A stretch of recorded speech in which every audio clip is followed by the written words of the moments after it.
I reached the forgotten village at dusk. A single bus dropped me off and drove away. Cicadas fell silent, like the world was holding its breath.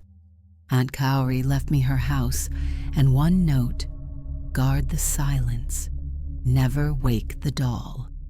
Tonight I crossed her mossy gate. The shoji door sighed as I entered. Cold air flowed around my ankles like a cat. In the entryway, I found Aunt Cowrie's notebook. On the first page, dolls hear thoughts. Speak gently. That line repeated over and over, the handwriting growing shaky. I closed the book. My breath showed in the summer air. At the end of the hallway, a cherry blossom screen was locked.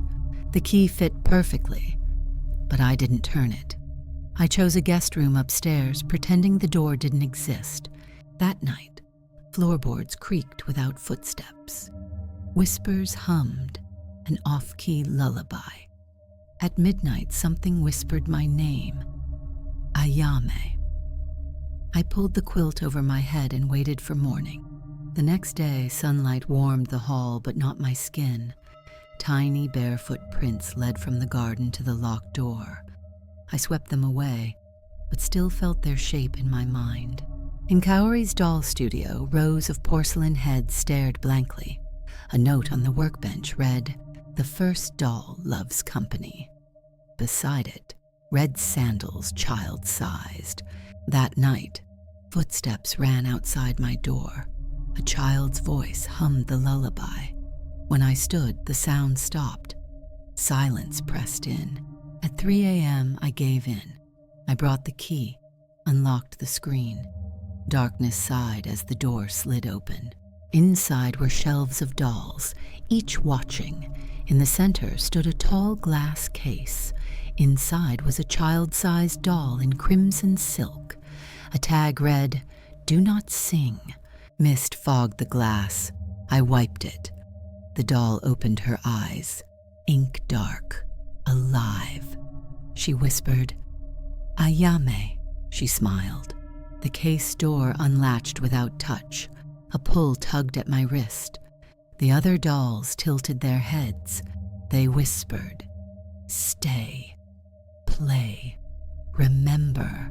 The lullaby filled the room again. No one sang it, but I remembered the tune. Aunt Cowrie used to hum it to me. Tears came without warning. The doll stepped out silent. "Hide and seek," she said. "Close your eyes." I obeyed. When I opened my eyes, the room was empty. The case was shattered. Laughter echoed through twisted hallways. I followed with my lantern deeper and deeper. In a mirrored alcove, I saw her reflection. She was behind me, smiling, but the room was empty. She lifted her hand. The mirror's cold touch entered my skin. I shrank. My sleeves turned to silk. My hands, porcelain. In the glass, my body smiled. Then it walked away. I hit the mirror with small fists. No sound, no crack. The doll's face was mine now. Now I sit, placed on a silk cushion. The other dolls hum at night. Sometimes the door opens. I whisper, "Come play." And I wait, always watching, never blinking.